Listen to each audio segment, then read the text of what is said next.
Welcome everyone.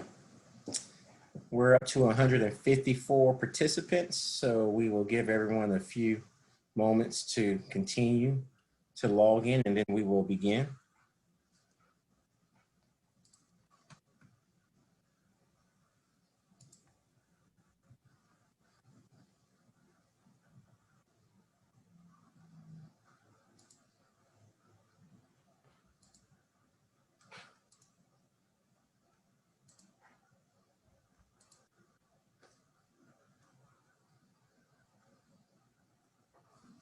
Thank you all for joining us. Again, we'll give everyone one or two more minutes to successfully log in, and then we will begin our webinar.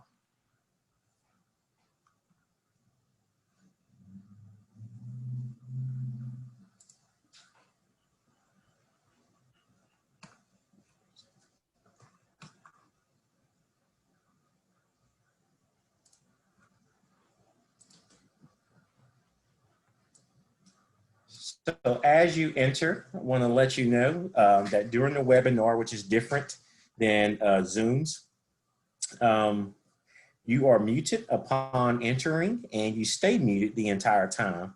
If you have questions, you can put them in the Q&A chat box, and then we will assist and answer those questions directly on the chat or out loud, depending if it's a question that multiple people may have. And no, we cannot see you. So if you're eating dinner, fixing your hair, or doing anything else, that is between you and your household. The only videos that are live are the ones that you see on the screen, but we cannot see you.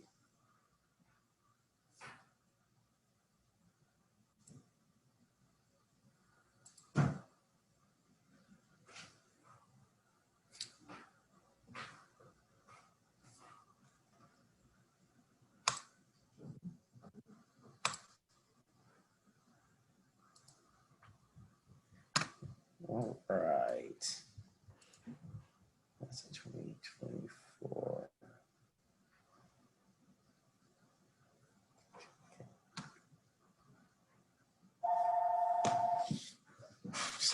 I do have a landline. So that's the honey.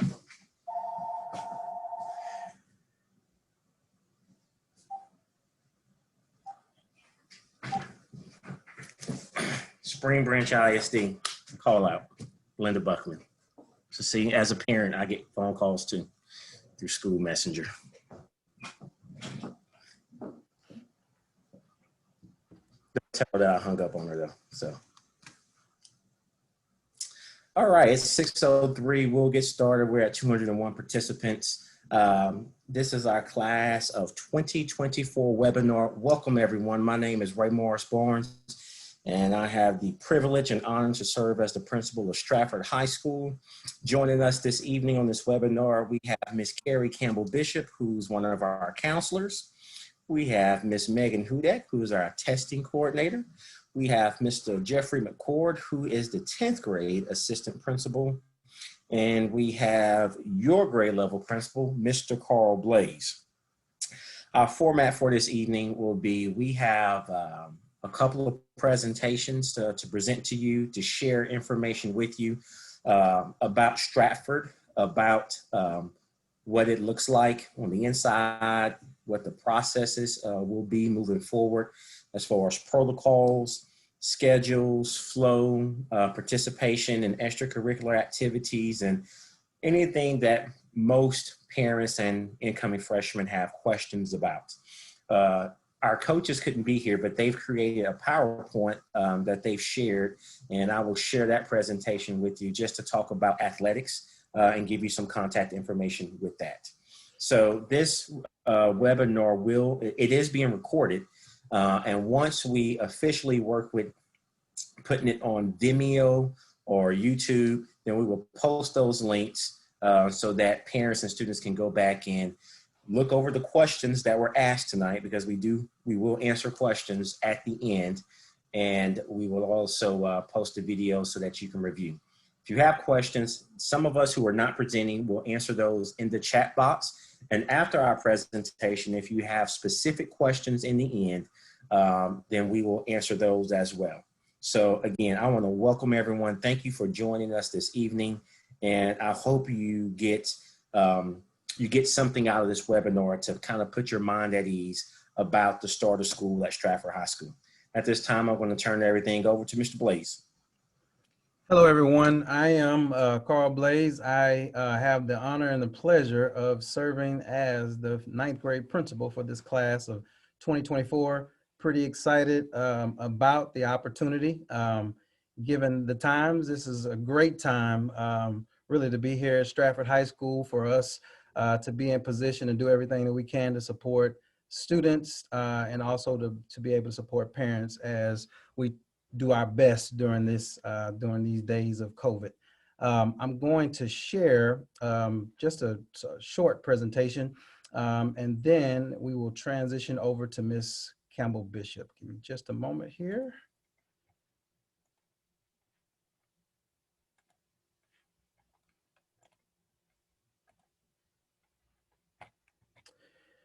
All right, so here we are, class of 2024. Pretty exciting to start off with this freshman class and look forward to 4 amazing years of taking them through and supporting them here at Stratford High School. As Mr. Barnes mentioned, I'm the 9th grade principal. You see here my contact information here. I'm carl.blaze@springbranchisd.com. And then also has my office line as well there, 713-251-3412. So if there's something that I can assist with, you have a question, you have a concern, you're welcome to give me a call or email. Either way is fine, and I will return that call or that email. Talked about the agenda. Mr. Barnes kind of brought us in. The next person you will hear from after me is Ms. Campbell Bishop. And then so forth, we'll transition on from there to Ms. Hudak. There will be an athletics presentation, and then any other general information, we'll all chime in and assist in answering those questions. So students are already starting, and hopefully they've been successful in logging on and getting into their Zoom sessions and getting into their It's Learning. If students have need of textbooks, there's some information here to be able to contact our textbook clerk. His information is here. Again, this is being recorded, so this is information that will go out, but it also has his email address for contact as well. So most of the textbooks are online, but if there's a need for a hard copy, then that would be the way that you would be contacting our textbook clerk. And the next one here, before I transition on here, is exemptions, which really exemptions will not mean a whole lot to freshmen in the first year, but as they matriculate their way through, they will grow and they will build and they will be very excited about exemptions. And just so you know what I'm talking about in terms of exemptions, talking about final exam exemptions. So at the end of a semester, students take a comprehensive exam in their classes, and Stratford does a very unique thing in allowing students an opportunity for freshmen. They will be, if it's something that goes forward, as the district has conversations about it, freshmen will be given an opportunity for one exemption. In the past, they've been allowed that one exemption in the spring semester. Maybe a little bit ahead of ourselves right now, but if it happens and if it goes forward, freshmen will get that opportunity. Exemptions for us is a way to reward students for good attendance, maintaining that, and then also for their academic achievement as well, because they have to maintain a certain criteria of a B or better in their classes. So sure, you'll get lots and lots of information about that as we transition our way in that direction, but just something to kind of think about and look forward to. Beyond that, Ms. Campbell Bishop, I'm going to stop sharing here and I'm going to transition on to you. Hello, everyone. I just want you to know the counseling team is here for you. I kind of want to start off with saying if you're new to high school, breathe. It's okay, I promise. I just graduated 2 of my own girls. I started with Mr. Blaze 4 years ago. I promise it's okay. It's just one thing at a time. We got to make sure that we do. But I understand. I mean, everybody's panicked even under normal situations. Things can be sometimes scary if you're new to high school. So I'm going to share my screen that shows you who all of our counselors are. And we are done by alpha. So here is my information. I'm students A through C. Then Ms. Hollister is D through H. Miss Arrington is I through M. And we have a new person to our team just recently, Miss Shawan Simpson. She's our post-secondary counselor. She doesn't just always necessarily work with just the seniors. She helps all of us and all of the kids when it comes to looking at things post-high school. Then we have Mr. Harrington, who's N through R, Mr. White, who is S through Z. And here at Stratford, we have a really great opportunity of having a community-based social worker who is here as a student support for our students and for you guys and a resource. So there's lots of good things that we as a team can do. And we do have a website that I will show you later for you to find more information on us. Okay, what should my freshmen be doing? Survive, I promise. This first semester under normal circumstances is difficult for kids. So myself having put 2 girls in at the same time and doing this job, kind of I'm gonna share with you a little bit of what I've learned over the last 4 years. One, your kiddo needs to learn how to organize. My biggest suggestion to anybody whose kid might have some issues with organizing, since we have this block scheduling, sometimes an A-day binder and a B-day binder. That way you keep your homework for that A-day and the A-day binder and the same in the B. That's a place to start. Continue taking rigorous classes. You know, not everybody has to take pre-AP in every subject. So if you're just good at math and science, take pre-AP, you know, or any of those combinations. It is not an all or nothing type thing. Also, see how about getting your child involved in leadership activities or volunteer work. We do have clubs that meet here at Stratford, and that information will come out before too long. Or find volunteer work. We can give you some ideas of places to volunteer. If you want to email any of us counselors, we'll give you some ideas. But if you know of an idea of a volunteer work thing, please share that with us so that we could share it as well. You know, we don't know all the places, but if you know we're somewhere to volunteer, we would sure like to add that to our repertoire to give to people. These freshmen need to find a balance between school, home, and if they work. So helping them find that balance right now and work for the best grades possible. That is truly the big thing when it comes to if you're worried about the academics. Just try to work for your best grades possible. And we have Naviance, which right now as a freshman is not a huge thing. If you're anybody who's graduated a senior or currently has one, it's a little bit of a bigger deal when you turn into senior year. But we do have some things you could do as a freshman, and I'll show some of that in just a moment. Also within Naviance, there's a resume builder. And this is something that you can use, or if not, keep track of it, because we give out things like principals awards or teacher awards. Those are things that would look good on a resume. So sometimes it's helpful to kind of keep track of some of that. And there is a feature in Naviance that as your kid does this, they could just start adding things to it. The biggest thing at the end of the day is for your child to build their own self-advocacy, having them reach out to their teachers and their counselors and other staff members. One rule of thumb that we always usually say is, hey kiddo, if you're gonna reach out to your teacher, put your parent on there or put your counselor on there. We want them to make sure that they have their network together when they're advocating for themselves. One of the other things to note is Naviance. So there is a parent side and there's a kid side. So we can give you that parent side information, no problem. Counselor can get that for you.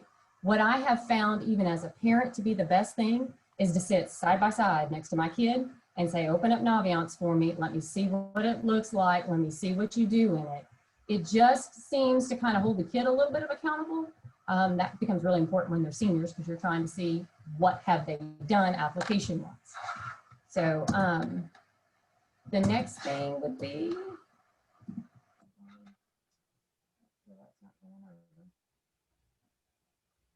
sorry guys, make sure that's not going over.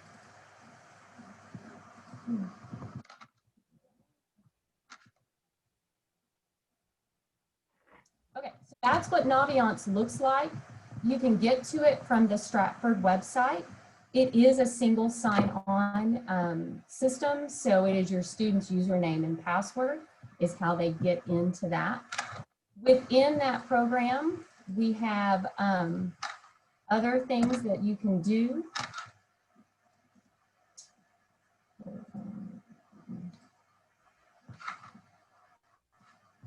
Sorry guys, make sure that's not going to the next one.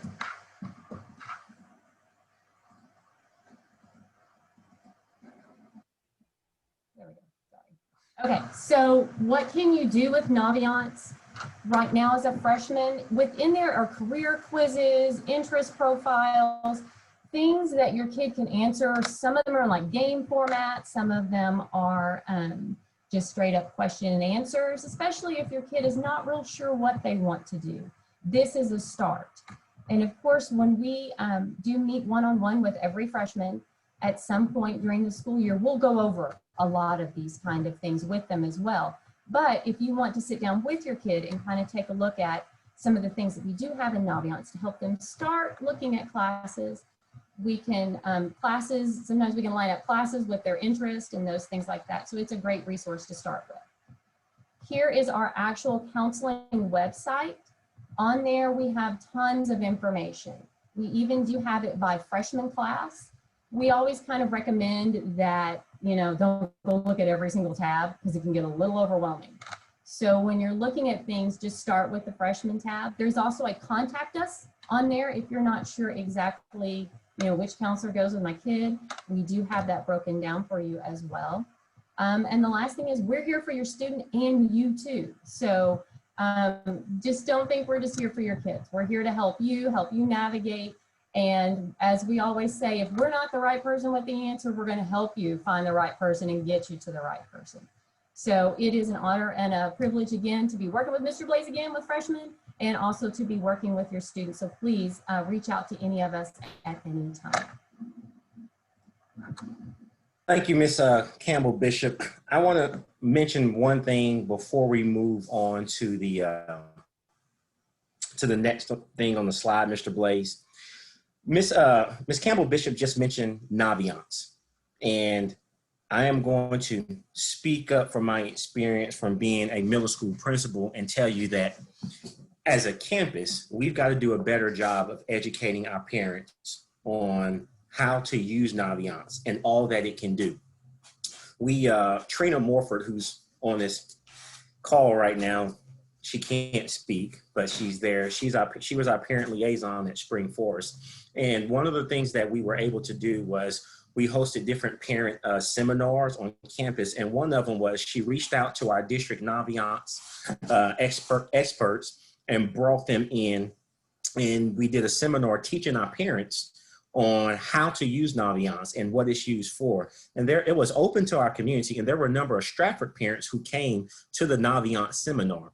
And what all of the parents at the high school said was, I wish someone had told me this sooner. I wish I had known in detail what Naviance really was. And that is something that we want to be able to bring to Stratford, not just say, here's what Naviance is, but actually set up maybe webinars like this, bring in district personnel, use our staff, but actually walk with our parents side by side and show how beneficial Naviance can be. Not just, oh, this is what Naviance is, but this is how you use it. This is where you keep track of your students' recommendation letters, their hours, and you upload this so it can be sent out. So if you see us use or mention Naviance, I implore you, especially as freshman parents, the more you know about it, the easier transition your children will have when they become juniors and seniors. And you still can learn then, but the sooner you know it, you'll start gathering information now and storing it in Naviance. So as a freshman parent, please do not ignore that. Naviance is used now to send transcripts to colleges. You request it through Naviance and so forth and so on. So the more that you can be adept at understanding all that it brings, the more prepared your family will be in making sure your student is ready when they finish high school. So, Mr. Blaze, go ahead. All right, so now we will transition to Ms. Hudak. Okay, good evening, everyone. I'm gonna go ahead and get my screen shared with you all real quick. My name is Megan Hudak, and I am the testing facilitator at the campus. I know this year things may look slightly different due to COVID, so I'm gonna give you some of the information that I currently have for the types of testing that we will do as your kiddos enter their freshman year. One of the first tests that our kids will be taking on campus in the month of October is the PSAT. Many of your students took the PSAT last year as freshmen, and they're going to have an opportunity to take it again this year and every year after that, leading up to their actual SAT, so that they can start to apply for colleges. After that, however, we do have 5 main end of course exams that students will need to take and pass in order to earn their high school credit. There are 3 that freshmen will typically take: Algebra 1, English 1, and Biology. Those will be held throughout the month of December and again in May.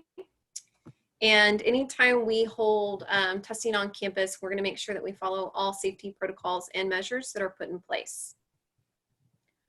So just to give you a better idea of our PSAT for your students that will be coming up here pretty soon in October, it is an evidence-based reading and writing test with math sections.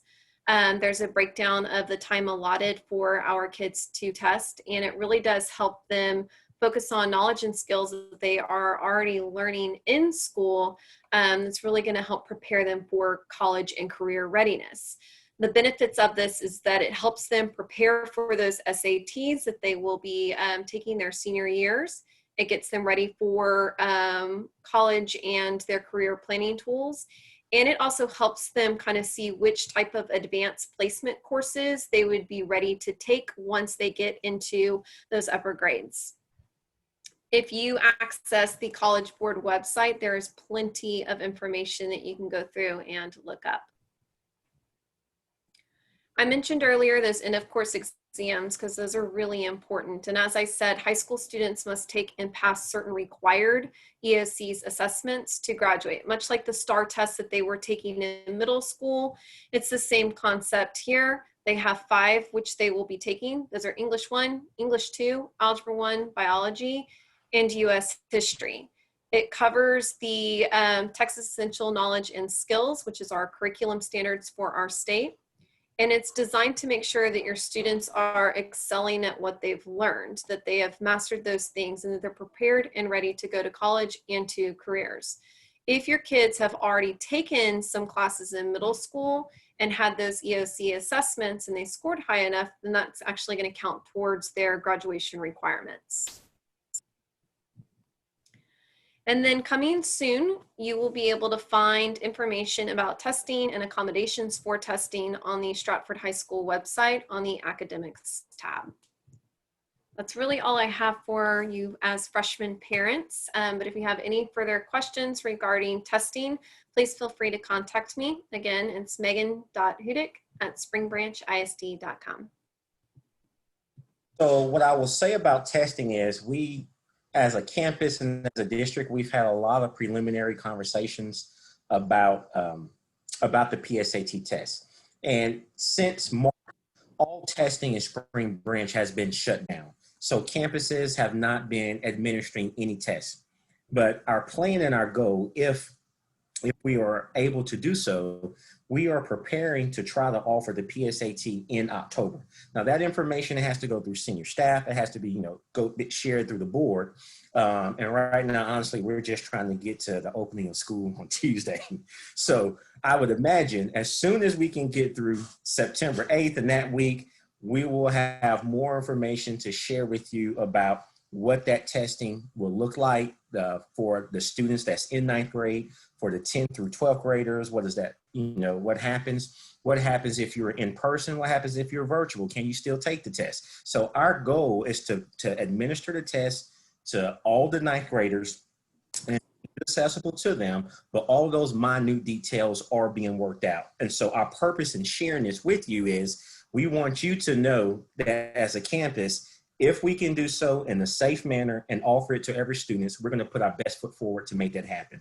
And so if you have questions about that, you see the face with the name Megan Hudak, you can email me. I'm just going to forward it straight to her. We stole her from Spring Branch Middle, and we're glad that she's here to answer those questions.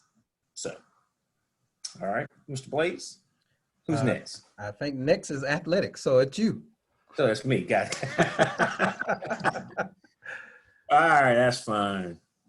And let me minimize these questions. Again, the questions that's being asked in the chat box, we will address questions. We'll respond here, but if they need to be addressed out loud to everyone, then we will do so at the end. So if you don't hear us addressing it, we will do so at the end. So let me try to do this. I'm going with this one. I think this is it. Okay. All right, team, y'all can see it says athletics update. Got it. All right, just making sure. I got 5 screens open. I didn't want to have the wrong thing up there. All right, so athletics update. So here we go. A lot of times you may hear Coach Todd Rankin as the campus athletic director, but we actually have 3 directors on campus. While Coach Rankin is the head director, we have Coach Jenny Adcock, who is our head volleyball coach. She's our assistant campus athletic director. And we also have Coach Tim Johnson, who's our head girls golf coach. He's also an assistant campus athletic director. So in the event that you can't get Coach Rankin, the other 2 assistants are readily available and should be able to answer any questions that you have. So here's the information for all 3 of them. The past couple of weeks, they've been here presenting, and they were going to be here this week, but since we canceled it, now they've got football and volleyball and other stuff going on. So I've been tasked with going through their presentation. Here are their Twitter handles, at 77079 Athletics, their Instagram. Make sure to tag us so we can highlight your athletes. I can tell you I do not have an Instagram because I don't want to know everything my children are putting on there, but I do have Twitter. But if you want to know what's going on, that's their official social media. And of course, all the other sports, they'll say Stratford cross country, Stratford volleyball, Stratford, football, whatever. So we always want to highlight our students. The recent tweet that I saw was our students who made the VITE preseason selection. So we'll be liking that shortly and putting that out. Please don't put anything, tag anything bad on social media because we don't want to ban you from the official school Twitter and Instagram account. All right, Booster Club. Here's their website. Each sport has their own page. When they say packages as low as $25, I think it's like we're about to buy a vacation trip. So I really don't know exactly what packages mean, but it sounds like it's some kind of deal that you get a ticket and some kind of shirt or something. And they're like, wait, there's more. What more is, I don't know. But if you click on the shsboosterclub.com webpage, it can take you there. What I will say is this year, we are making a concerted effort as a campus to kind of streamline all of our Stratford communication. Our PTSA has taken all the merchandise that the Booster Club is doing and putting it on the PTSA webpage. Too many times I've heard stories of someone says, "Ooh, that's a nice jacket, or that's a nice umbrella, or that's a nice stadium seat." And they say, "Where'd you get that?" "Oh, well, choir sold this, or band sold this," and no one can find it. And then you don't want to have this internal fighting of, no, you can't sell that kind of cap because I sell that cap. So we're trying to clean all of that up, make Stratford one big happy family, not just divisive. So the Booster Club, the PTSA, the Fine Arts, the athletics, we're all going to get on the same page. We're going to continue to promote the success of all students. But from an athletic standpoint, they ask for those who are participating, please consider joining the Booster Club and show your support for all of our athletics. Virtual athletes who have chosen virtual instruction starting September 8th will need to check with their individual coaches on details. You should expect virtual workouts, and there will be weights and conditioning may occur before or after school. Now, here's the part that I want you to know. There's a difference between team sports and individual sports. And it's funny because I'm doing this on this side of my face, but on screen it's opposite. So just know I'm looking at that.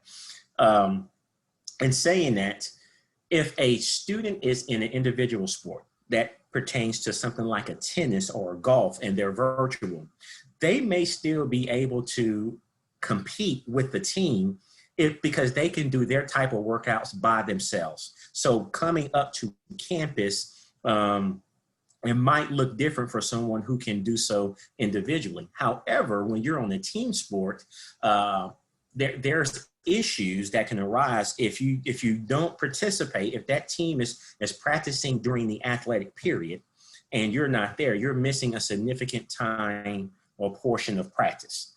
And so it doesn't mean you can't be on the team, but your playing time can be affected greatly because you're not practicing the plays with the team. And so we're not saying that you can't participate in athletics if you're virtual. We're saying that you absolutely can, because this is something beyond the student's control. I mean, it's beyond all of our control, but the playing time will be dictated on the level of comfort that the coach has putting you in the game with your ability to demonstrate mastery of that particular style of play during practice. So again, individual sports, someone say, hey, my child, they don't come up to the school at all, but they're practicing and they're competing for Stratford over here. If it's an individual sport, that's between that coach and that particular athlete. If they're on a team sport, that may look different. So it's not a one size shoe fits all for this. That's why this says athletes need to work specifically with their coaches to get details on what does this look like. However, I will say this. Student has chosen to be a virtual student. You can't just come to that athletic period and then, go home for the rest of the day. So you can't say, hey, I'm going to do my English, math, social studies, science at home, but I'm going to come up there for basketball. Either you come up here for all or you stay home. Now, if you're virtual, you can do all practices before and after school.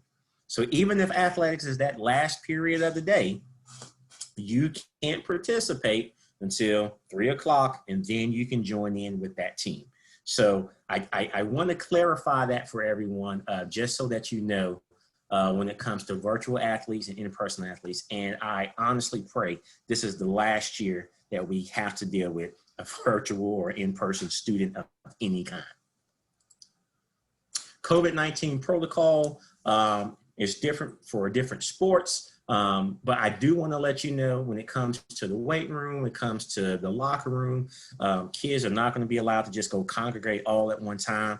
There's a set schedule and pattern that the coaches will bring in students into those locker rooms, then give them the opportunity to get cleaned up while they still can socially distance. So your timeline of practices may look different, but there are strict procedures that need to happen in athletics when they do that. So I just wanted to let you know that is something that they have, the wearing the gaiters and the mask, the coaches, the students, they have to abide by that so that we can have a season. If we don't do our part, then we won't have a season at all. Again, I'm not going to sit here and say this, but hand sanitizing, disinfecting equipment, allowing students to spread out. Even the other day, after school, all the volleyball students, they had to check in at the foyer. One student came through the door, the other students spaced out 6 feet apart outside. Once they checked their temperature, then they were able to come in and get clear. So it's going to look a little different, but it's more important that we get it right so that we can have our students participate and represent Stratford High School. Also, you can see right now, 50% capacity in facilities as far as spectators. No fans allowed at scrimmages as of September 1st, which is when this PowerPoint was created. Without taking tickets, there isn't a good way to regulate spectator capacity. You gotta check with your coach about the live streaming options. Now, again, some things may change as the state and the city and the district reevaluate stuff. I'll be at a district DEC meeting on Friday. So things are constantly being updated. So the more information that we get, we will share this out, but there will be some type of restrictions that we know of depending on the sport and depending on the facility. And so Spring Branch is working hard to make sure that we have the live streaming options for our parents and families and friends. I continue personally to tell Coach Paige Hershey, this is why we need a Jumbotron so that we can see a replay of a bad call at Tully Stadium. So if anything, I hope there's a bonus to this, that we get more video at our facilities. Even that dunk, I love to see a dunk get replayed, only of our team, not of the other team dunking on us. Then we won't show that. There are many protocols that are constantly being updated. So again, emails, remind 101s, constantly check and see what's going on. We have to do a better job of communication just in general, but now with not having the ability to hold parent meetings in person and so forth, there's so much communication that has to come out weekly or daily. So please don't be upset. It's like, man, why is this coach sending me another message? Well, something may have changed. So just please be patient with us as we work through that. Before after school workout, there are new amended UIL rules that allow out-of-season team sports to work out before or after school. This is different. Individual sports have always been allowed to do this. But again, your coaches will give those specific details. So previously, it would say if a student is in basketball, they can only work out with basketball during basketball season. But if it wasn't basketball season, they couldn't do weightlifting or training with basketball before or after school. They're finally changing that due to COVID. However, if you were in track or tennis or something, you could still work with those coaches year round because it wasn't a team sport. So just always ask your coach if you have a question about anything. And go Spartans. So now, Mr. Blaze, I think I'm done.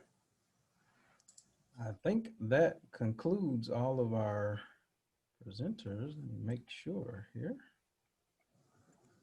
I don't think we have anybody else.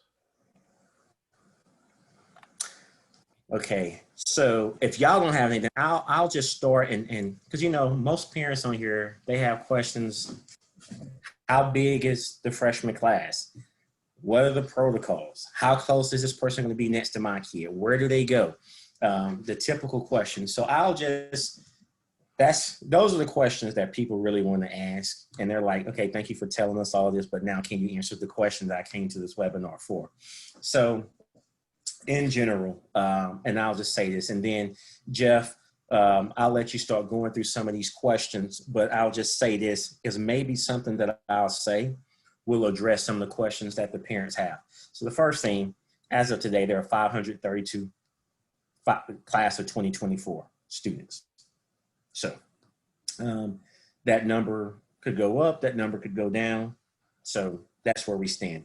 We are roughly about 68% of students who had chosen in person. Again, this was as of 2-3 weeks ago, out of all of our students. What's the exact number? I don't know the exact number per se, but it's roughly around 68%. So you're looking at a good portion of our students who chose to come back in person, and their families chose so. And it's for a number of different reasons. What I can tell you is over the past week, and especially this week, I've gotten so many emails. I chose such and such. Can I change? Can I change? And right now, you know, we don't want to sound, you know, harsh, but we had to put a timeline in because we have to build a schedule to support students virtually and in person. And if we allow everyone, I just got 7 emails today by itself, to flip-flop and switch, that would cause a bigger taxation on the master schedule and our planning for social distancing and for the resources that's needed to provide for students virtually and in person. So please don't be offended if we hold the line and say, unfortunately, you can't change now. It takes a lot of preparation because we're essentially trying to run 2 different schools in one school. That's essentially what this is coming down to. And because this is new, there's not a blueprint for it. Every day we figure out something we thought was going to work. It's not going to work. So, oh, let's go back to the drawing board. How can we make this work? That has unfortunately become our reality. The good news is, looking at this email that Dr. Kraft did send out to the principals today, if you're already saying, I want to switch my child for the next 9 weeks, that window is going to open on Sunday, September 20th. And you will have till Sunday, September 27th to make a change. And then the second 9 weeks begins on October 19th. So September 20th, you can go in there, you can make your next selection, but you can see from September 27th until the 19th, we have to take those numbers and then build the schedule to support then. So that's why it's hard for us to make a change, even now talking about for next week. And unless you actually understand all the details behind it, you think it's easy, just let my kid come in person or let them stay home. But that's the reasoning why. So that's your model selection there. On Sunday, SHTV, Stratford High School TV, they have a television station. 2 weeks ago, we actually walked around and they made a virtual tour. And we showed the grade level offices, we showed the front, the clinic, the attendance, the cafeteria, the gymnasiums. We walked around because we couldn't have our rush, we couldn't have our freshman orientation, but that is going to be live. She said it may be live by Friday, but definitely by Sunday. I will send that link out in our Sunday message. And then your students can kind of get an idea of what it looks like inside the building if they've never been there. So that is coming. Mask, I sent the communication out today at 3 o'clock. Masks are required until, we get further direction from the governor, from the mayor, then down to the superintendent and the board of trustees. This is not a Stratford thing. This is what every school is having to abide by. And we have to do our part to ensure that our staff feels protected, students feel protected, and that you as parents feel that as a school, we're doing everything possible to keep everyone safe while they're at school. And so when it comes to social distancing, depending on the class, may be instances, if it's like a pre-AP class, there could be more kids in there where we can't keep 6 feet apart from everyone. What we've done internally, we've asked every teacher to look at their roster and see what's the highest number of in-person classes that they have.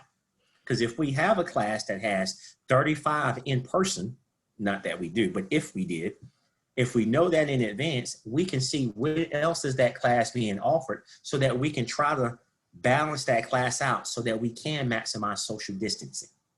So if students, again, this goes back to my other point, if we're constantly saying, yes, you can come, no, you can't, then getting those desks in there and spreading them out will become more difficult because the numbers would change daily.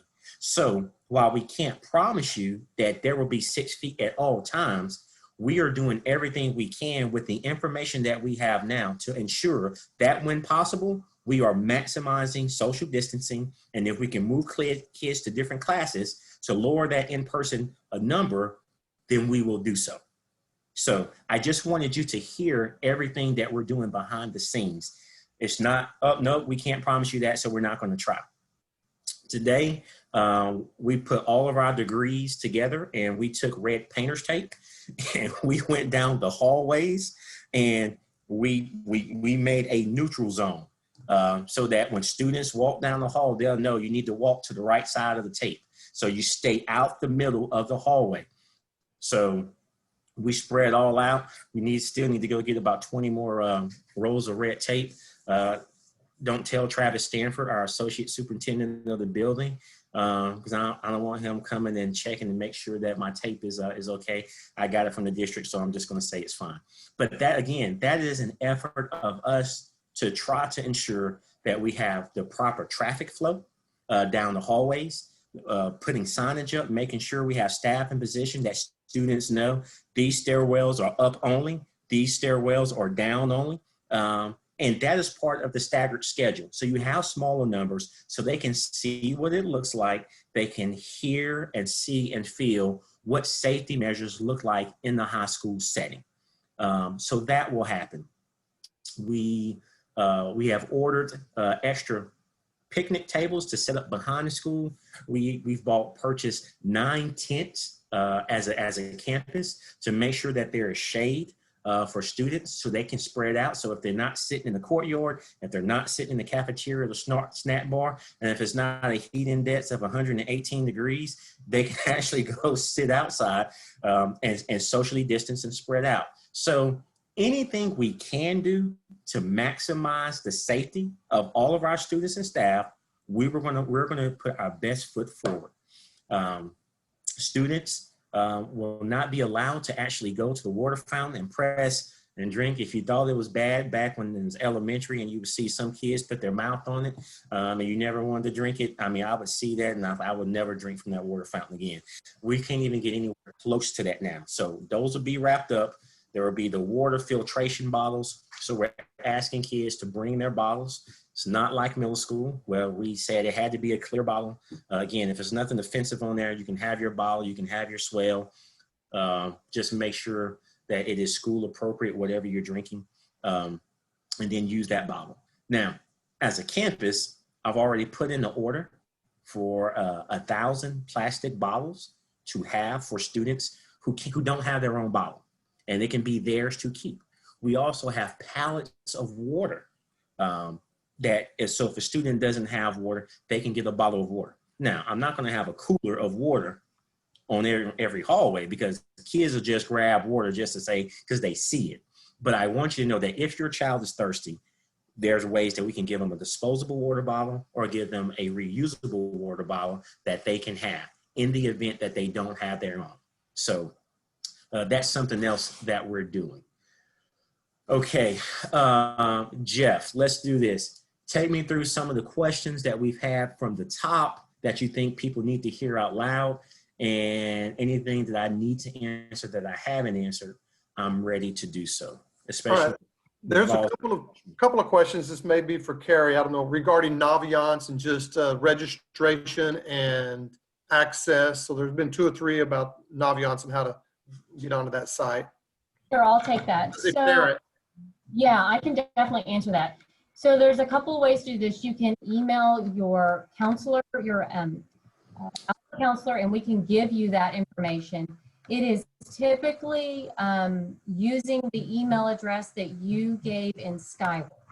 So that will be part of this communication to you. So if in any reason your email has changed recently, we would like to ask for you to let us know that so that we can change that email address, because that's kind of a part of the single sign-on system that we have when that comes to that. As far as students having seen Naviance, I believe so to some extent in the middle schools. There has been, it just kind of depends on the middle school where they went, but yes, it has been introduced to them at what was the age appropriate level for them at that time. So they typically start in 6th grade, and there's different things that they do throughout the year. But please reach out to any of us counselors. We can give you more information. Additionally, we will go over Naviance with your kid when we meet with them one-on-one. And that will either be via Zoom or face-to-face. But we can definitely get you those codes, and it will be an email that will go to you. Okay, Mr. Barnes, there is a little anxiety out there, and I think it's from parents, and there are a few students in the webinar that want to know how they're going to be able to find their first period class on Tuesday, since we didn't have orientation. I know there is anxiety. I kind of laughed at that because it's true.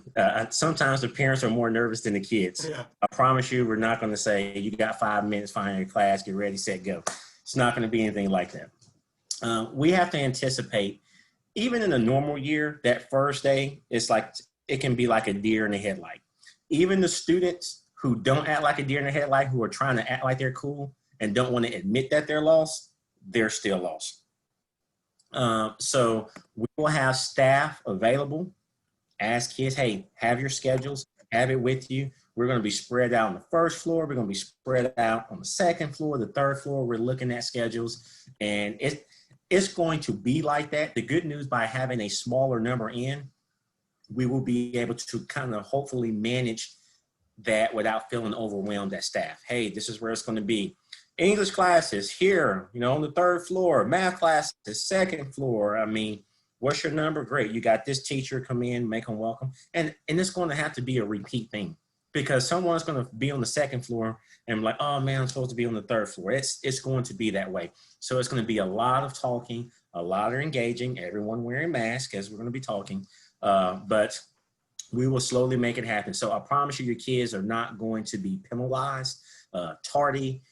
That's just going to be a given. And time's going to have to be built in for that to happen. And even, I'm just going to go ahead and say this in advance, that's next week.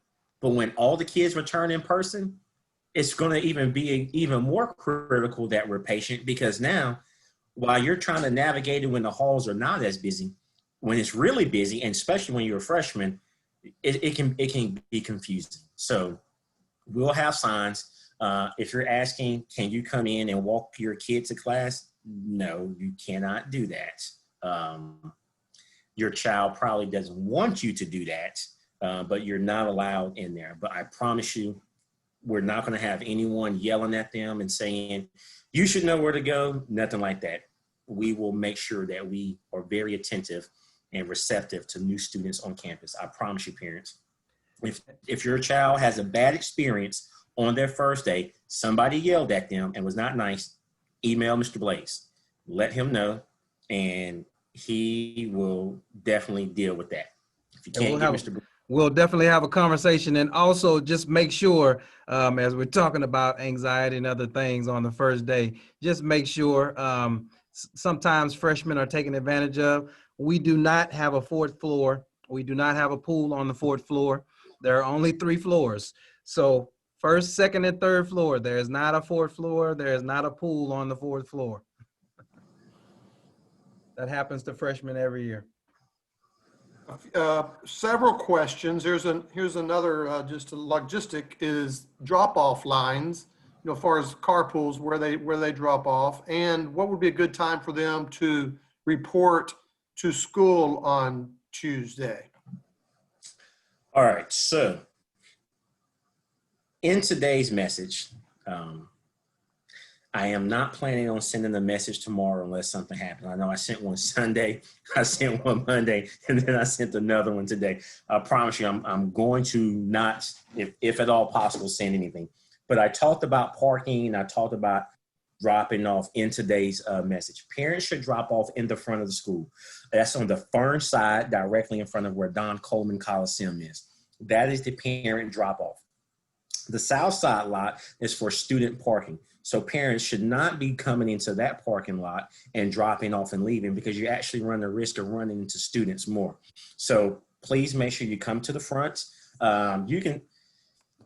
Kids get dropped off starting 7 o'clock, 7:15, depending if they're grabbing breakfast or not. The first bell rings at 7:35, and kids have 10 minutes to get to their class.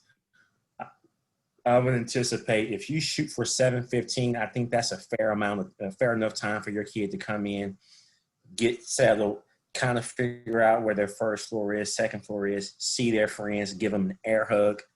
Notice I said air hug. So good to see you. Haven't seen you in a while, and not feel rushed. Also note, and I did see this, and again, even if these questions get answered, Jeff, if we need to say them out loud for the benefit of someone else, then please say it out loud. I'll still answer. Someone said A day or B day next week. I sent out a clarifying message separately. It is a BABA. In my previous letter, I said ABAB, but then I attached the entire AB schedule for the whole year so that parents and students can have that as well. I see this one, Jeff, that Trina said, can we mention that if parents are not receiving information from SBISD to contact the registrar? So what I looked at today, I can go into School Messenger and I can see directly which email addresses are blocked. And it's funny because it tells you the date and the time that the person unsubscribed or blocked it. So when that happens, then I have to send a message with the person on the email, and I send it over. I send it to not Miss Webb, but I send it to Monica Villegas over in our technology, and she will unblock the parent. So you may have done it inadvertently. You may have done it on purpose because you said the principal talks too much and I don't want to hear anything they have to say. So now you've changed your mind, or maybe you say, how can I block the person from sending me stuff? The only way that you can undo that is you have to let us know, and we will contact you with the right people. There's just a couple of more. One is asking about the daily health screening for athletes. Uh-huh. And logging in. I don't know if we need to direct them to. Is that the one just directly for the athletes, or is that in reference to the email that came out about the app today? I'm not sure. So if you ask that question, if you could clarify, then we'll try to get to that one. Okay. And then here's one about the natatorium. So we do have swim practice that occurs off campus in the mornings. Well, they have time to travel and be on time for their first class. And the answer to that, we've never had any issues with students. Never. Yeah. The only ones we have are the ones that are driving and choose to go home, but typically that's not freshmen. So on a normal schedule, a normal year, athletes would practice over whether they rode the bus or drove or whatever. But by 8:20, they were out of the pool and they were heading back because the next class was started like 9:15, 9:19. And so there was plenty of time for them to shower, get dressed, and be ready to start their class. But because they had swim first period, it never interfered with their next class for the day. So I don't see that still being a problem. If a student is in person and gets sick and has to stay home, not necessarily COVID, but for any reason, will they be able to access the classes virtually? Yes, that's a very good question. So the way that our district is set up and what we're doing is, at our campus, kids will be learning simultaneously, virtually and in person. And so if Megan is present today, but Megan, her parents might have been exposed. So she has to stay home and self-quarantine because her parents had no fault of her own. She sends an email to the teacher, assistant principal, hey, I need to stay home as a precaution, whatever else it is. We don't go email the whole class and say, Megan is going to stay home as a precaution. We just know, Megan, log in daily and continue to do your work. And she's marked remote present. No harm, no foul, do your work. It remains confidential. If she gets a test that says she's clear and she can return, she turns that in, she comes back, she picks up right where she is. I want to say that so that you will know, when we were looking at, since May, we looked at like 20 different plans of school. We looked at hybrid schedule. We looked at virtual only classes, in-person classes. And the thing that became really, really clear soon was it would be hard for us to give every student everything that they selected and asked for if we tried to do pure virtual and pure in-person classes. There's not enough teachers. There's not enough sections. Because if, say you just had an AP psychology class and there were 30 students in this class, that teacher teaches 4 or 5 sections of something else in that one AP psychology class. If you split it, now that one teacher might teach 15 in person and 15 virtual. That's 2 sections. Now that teacher can't teach one other section. And all of those students that get bumped their schedule has to fit into that specific time frame. When you start doing that on a high school level for kids in band, orchestra, AP this, that, and the other, there's not enough sections to create that. So we knew with the possibility of students possibly being exposed at no fault of their own, or even contracting it not knowingly, that we need to have a system where they can still have that continuity with their same teachers, not say, oh, well, you've got Mr. Blaze when you're in person, but since you got a quarantine, now we're going to go put you with Mr. McCord for the next 10 days. And then you jump back over with Mr. Blaze. That can be cumbersome, and that can really be taxing and stressful more than it needs to be on the student. So I know that's a long explanation, but I kind of wanted to share with you that the reasoning why we have in-person and virtual is so that the student stays with the teacher of record the entire time. Whether they're in person or virtual, they've built that relationship, they're right in line with everyone else, and they don't feel like they're being punished if they have to stay home.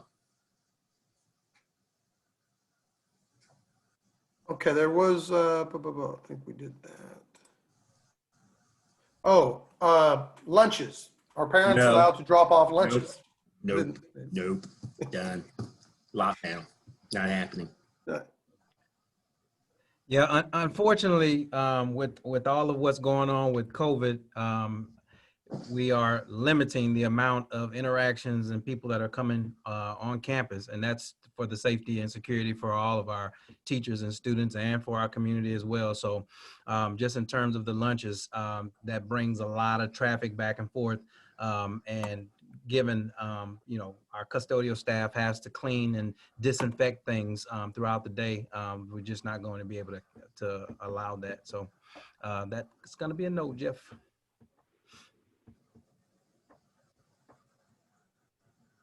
That looks like that's about it. I'm gonna browse through some of these that's been asked. All right, so one of the things that I do want to share, Carl, just so you know, Jennifer Basham Lucchino is texting her questions to my watch. Yes, I called her out on this, but she said the way the schedule reads, students won't meet all of their teachers next week, and unfortunately, that is true. So I spent the past week, we hashed and rehashed and talked about, do we change the bell schedule? Do we do ABBA? Do we do AABB, this, that, and the other? The problem is teachers have lessons and plans already built out. So teachers will have to rework all of that. And then if we sent out something different, that would go against the district messaging. And so in an ideal world, I promise you, we tried to figure out a way to have every student meet all of their teachers next week. But the blessing and the curse of being Stratford High School is we run the AB schedule. And while our students can get a total of 32 maximum credits, that is already the anomaly in our district. And so I can't tell you enough how many of my colleagues at Springwoods, at Memorial and Northbrook and others have said, can you please change the bell schedule to match ours? And I said, I just got there. Are you trying to get me run out of the school? And I hadn't even sat there under a normal circumstance yet. So most of the time we are able to finagle and do things the Stratford way. But with this being such a huge district initiative and no way to successfully pull this off, we're just gonna have to bite the bullet, unfortunately, stick to our schedule for 4 days and then move forward. That is not the best answer. It's not the answer that I wanted to give, but that's exactly how the schedule reads, but I wanted you to know why. So on the flip side of that, if you think that this is such an atrocity, that our kids are being done so wrong because they can't meet all of their teachers, then we would have to change our entire bell schedule and just do a regular 7-period day or 8-period day. And then your child can see all of their teachers. And all the other high schools would totally be happy because we'd all have the same bell schedule, but our students would lose the ability to get 32 credits. So can we handle it for 4 days? Or do we want to say that this is such a problem and we never want to do this again? Let's change the bell schedule. So I put that out there to you. Trust me, if I could have done it, I would have. It's in the best interest of everyone to stay in line with the district messaging.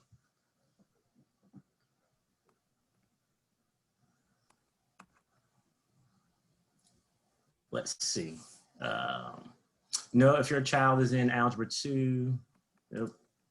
Good answer, Jeff. I understand. PSAT. Good. Megan answered that question. Who is the track coach? Is it Boyd? Oh, so it's Seamers. He's got it. Good. For students who didn't take that. Good job, Megan. I saw you copied and pasted that answer. Jeff, has there been any new questions that popped up? Because we're not going to keep everyone here longer and just wait for people to think of questions. No. Make sure that anything that came across here, everyone heard. Someone said, are there any updates on fine art arts, choir, and theater? The only updates is they may have different specifications where they wear a face shield and a mask. If that's what those teachers say that the guidelines they have to do because they're projecting forcefully, then there's no exemption on that. But I don't know specifically what the update was, but I can tell you there will be choir, there will be theater. I know they were moving the risers out of choir so they can maximize their space. So again, that sponsor and those directors will be able to tell you everything you need to know.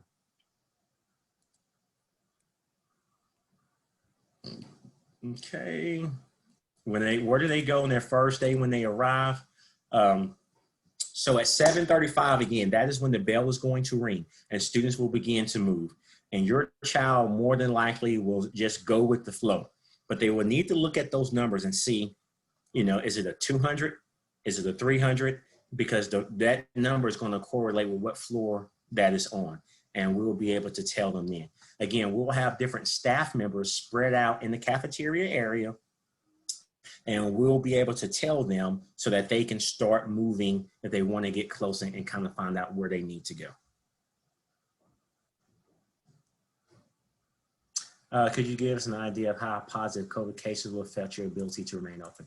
That's a question I think they probably won't want to hear out loud. So at the elementary level or even the pre-K center, students don't move around as much as they do on the secondary level. So if there's an outbreak at one of those campuses, it's easy for the school and for our safety officers in Spring Branch ISD to kind of contact trace and say, okay, they were in this classroom, they went this place or didn't go this place. If we need to shut down this group, this class, this section, we can do so while everyone else remains, in place. At the high school level, because students change classes in every period, it's going to be hard for us to just sequester a small classroom. So it may look different at the high school level. I can't tell you exactly, like, here's a metric that if we have one case, then we shut down for one day or whatever. That's something we won't know until we get to next week. But if you want me to be completely honest with you, if there is an instance out of an abundance of caution, it may be easier for us to say we need to shut down for 2 days, 3 days, or a week, and then bring people back and go from there. You might see that more at the secondary level just because it's so hard to pinpoint where a kid went and who may have been exposed as opposed as it is at the elementary level. So I'm saying this to you as parents. If you say, hey, Meadowwood, they only shut down this class. Why is Stratford shutting down the whole school? Does it mean that it was more kids? It may not mean it's more kids. It just means we may not be able to confidently say this is where the child went and this is where the child did not go. So there's that.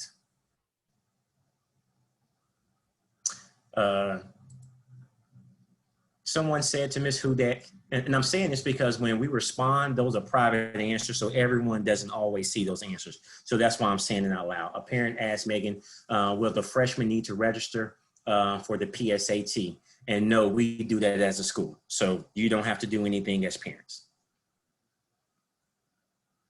Are all the students required to take the PSAT in 9th grade, or is this something that's offered but not required to do? It is not a requirement, but there are so many scholarship opportunities that are tied to that PSAT. And it also kind of gives you a baseline too. It tells you where your child is. So if you want to do preparation for the SAT, you can kind of see where they are there. And there are some students who, you know, end up getting internships and stuff based on that and becoming national merit scholars and all these other things that's tied to that PSAT. So if we can offer it to all students free of charge, it is in the student's best interest to take that PSAT. Is there any protocol plan for cleaning furniture, desk, tables throughout the day as students? Yes, there are protocols in place. Every teacher is given their own set of personal protective equipment.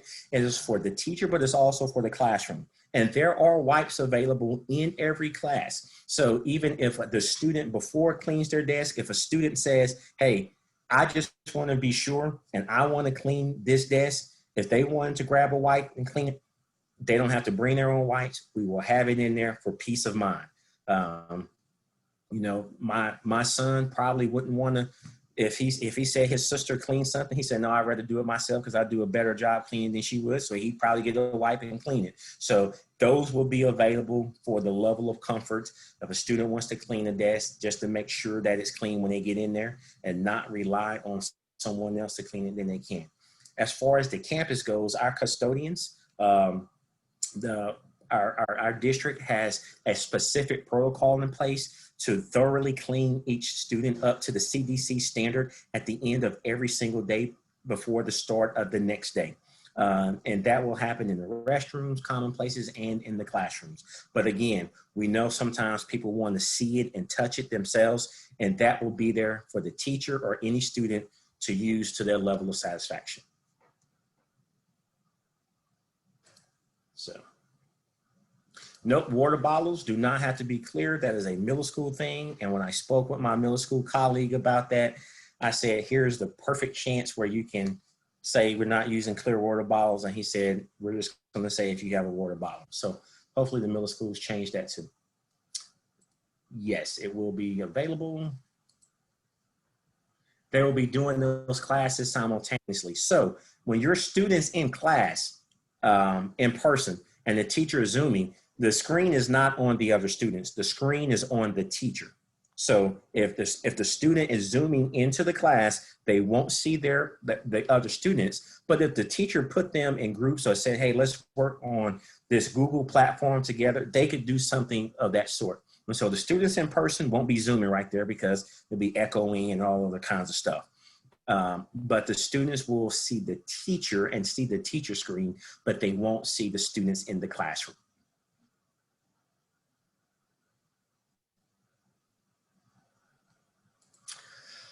Kids who are virtual this grading period, who move to in-person next grading period, how will they learn what things are? That's a very good question. I could see us allowing an opportunity to bring those kids into the building as we kind of end the first 9 weeks, kind of as a tour piece. We haven't got that far, but that's a very good question. We won't want to make them have to learn it on their first day in person. So we will work on figuring that portion out so that they can come in and get acquainted with their classes prior to the start of the in-person experience. Very good question. I haven't heard that one at all. Not saying anyone else didn't have a good question. That's almost like telling someone, oh, you look nice today. Oh, so you're saying yesterday I didn't look nice. So you have to be careful sometimes how you answer those. Yes, the staggered, someone says, how long is the staggered schedule? Jeff answered, it's only for 4 days next week.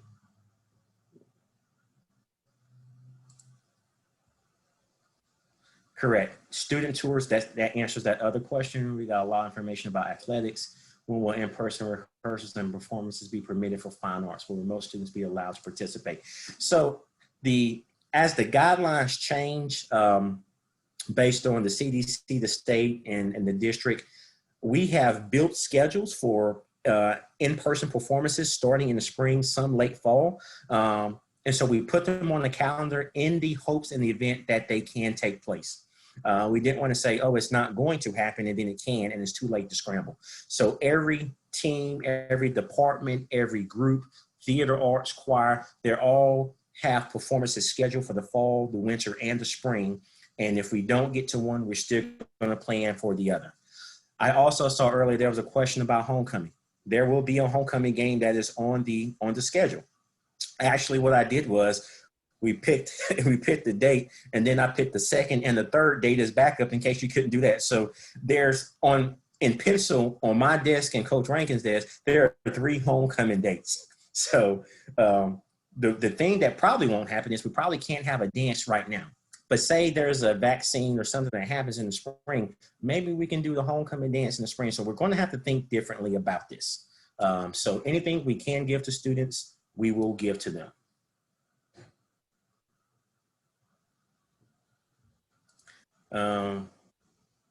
Someone says, how do you have all this information about athletics and nothing about fine arts? It depends specifically what your question is about fine arts. Fine arts, they've been allowed to come up there. I've met with the Spartanaires. They're talking about their dates for trying to do a spaghetti dinner outside. Again, choir, they're moving the risers. They have different masks. I can only share what's been given with me to share. There is nothing specific or intentional about leaving one group out one way or the other. If you have anything specific that you would like to ask about fine arts, please feel free to type it in and I can tell you now, but fine arts is so broad, I can't speak to that. The sports that I did speak to in regards to volleyball and football, those are the sports and cross country, those are happening in season now. Mr. Barnes? Yes. We've had a couple of questions regarding lockers, and since I deal with lockers, I'll go ahead and address that. One of the things, I'll turn my video on in case anybody wants to see me. One of the things you missed during orientation is the upperclassmen telling the freshmen not to get a locker. I don't know why they say that, but very few of our students use lockers with the A and B schedule because they'll bring their books on A day and they'll leave their B day books at home. But we do have lockers available. I'm not sure if we'll be issuing those the first few weeks based on the virus or not. But typically with the AB block schedule and now with a lot of the books online, our students do not utilize. We have thousands of lockers and we issue about 30 every year. So if you're a student on here, do not worry about that. We can certainly, when the time gets here, give you a locker, but most of our students never use one of those school lockers. So we had a few questions about that. Okay, good. Awesome. There was a question about modifications and IEPs. How would they be handled virtually? Information is definitely still. Did I see Placino raise her hand over there on that? You know what she's saying is y'all really should have invited her to this so she could have had something to say. There's tomorrow night. Miss Placino, she's our 504 coordinator, and she's doing a great job for us. It is the expectation that the students' 504 and IEPs and accommodations are still going to be met. That might look a little bit different, but it is not the answer isn't just because a kid is virtual doesn't mean we still can't provide it, whether that's extended time or prepared notes or whatever else it may be.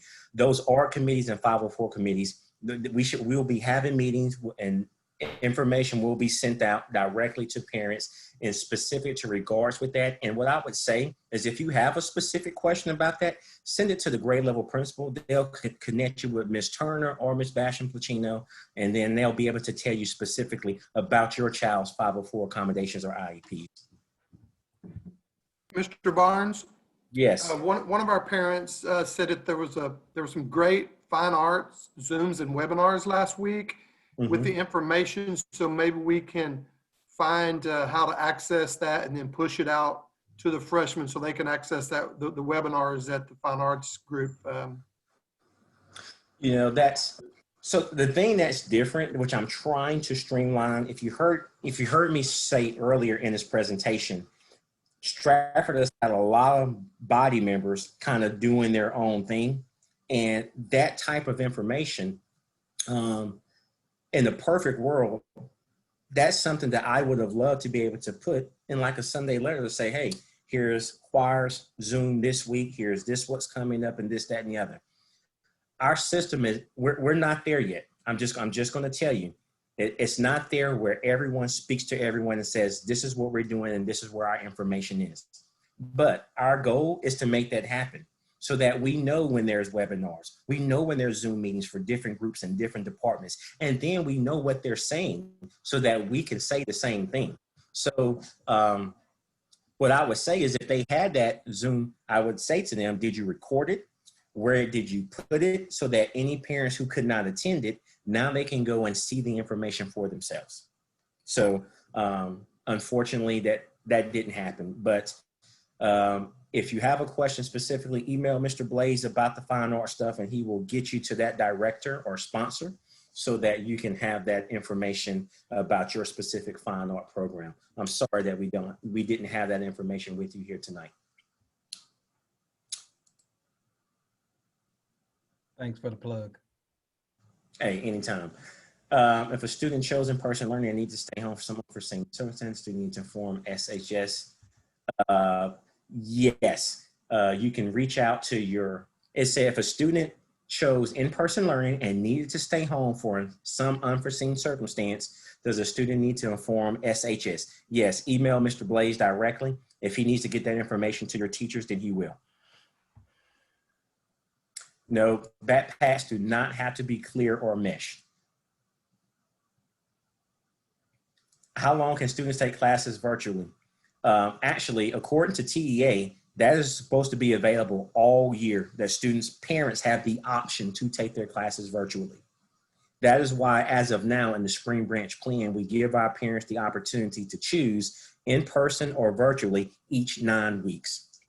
If that changes, it will be changed at the state level and then implemented down at the district level. Is there a campus map available? Good. Jeff, what we'll do, let's get the campus map and let's add it to our Sunday letter. So when we send the link about with the virtual tour, they can also have a PDF copy of the map. Got it. Lunches will be, sorry students, there won't be any Crispitos happening right now. I know that's one of the big favorites of kids. It'll be grab and go meals due to, COVID-19. Grab a lunch, go, sit down so the lines won't back up.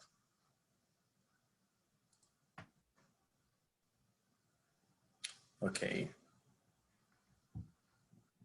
Are students that are doing virtual learning still able to go in person to the Guthrie Center? Great question. So if a student is, Guthrie Center is one of those exceptions where if you chose virtual learning on our day, which is Fridays, if you have one of those classes that require you to come in person, you can still go directly to the Guthrie Center for that in-person experience.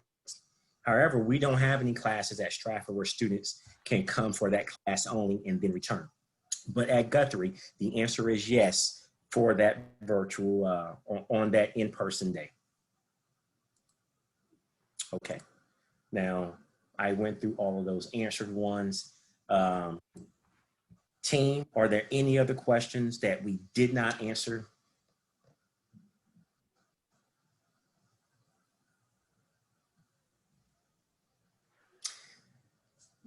So, Miss Horton, yes, if they have like okay, so the beauty of having the ability to go virtually is your students shouldn't have to miss like they normally would. And so Mr. Blaze would be able to tell you or say, hey, listen, this child's not going to be here today, but they have permission to log on virtually. The reason why we're asking you to email Mr. Blaze, or if we decide to email someone else later, but right now it's Mr. Blaze, what we're trying to avoid are students who say, you know what, I woke up and I just don't feel like going to school today. So let me just lay here and log on to this Zoom and do my work. Not because they're sick, but just because they just don't want to. And so that is why the student needs to have permission to say, okay, we understand that you're staying home for this reason. Yes, you have permission to log on virtually. And that is in an effort to make sure that students who are in person are in person, and those who are virtual for the reasons that they said, not just simply because I didn't feel like going to school that day.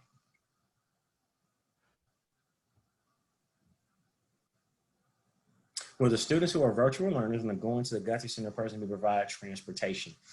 I think the parents have to drive them directly to the Guthrie Center, but I will clarify that and I will put it in the Sunday letter. That's just what I believe right now, that the parents can drive them there or the students drive themselves since we're freshmen.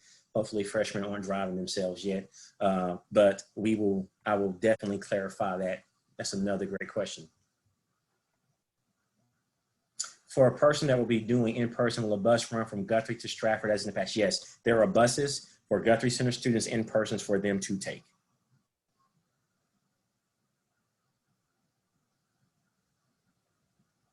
Mr. Barnes, maybe you talk about one more time about the Guthrie Center and that we're only going over 1 day a week, and those kids will, when they're not at the Guthrie, they'll be on our They'll stay campus. right- Yes. So I in have Guthrie another Center, question about that. sure, no problem. So typically students go to the Guthrie Center every day, but we are not mixing students from different campuses at this time. So Stratford's day is Friday. Those are the days that our students will go to the Guthrie Center. Monday through Thursday, when a student is in Guthrie, they will stay on campus. We will have a location for them to report. We will have someone supervise them, but they will log on virtually to their teacher at that time. So they may see Springwoods High School in person working with the teacher in that class, but they will have work that the teacher has already preloaded or is doing live for them depending on their class.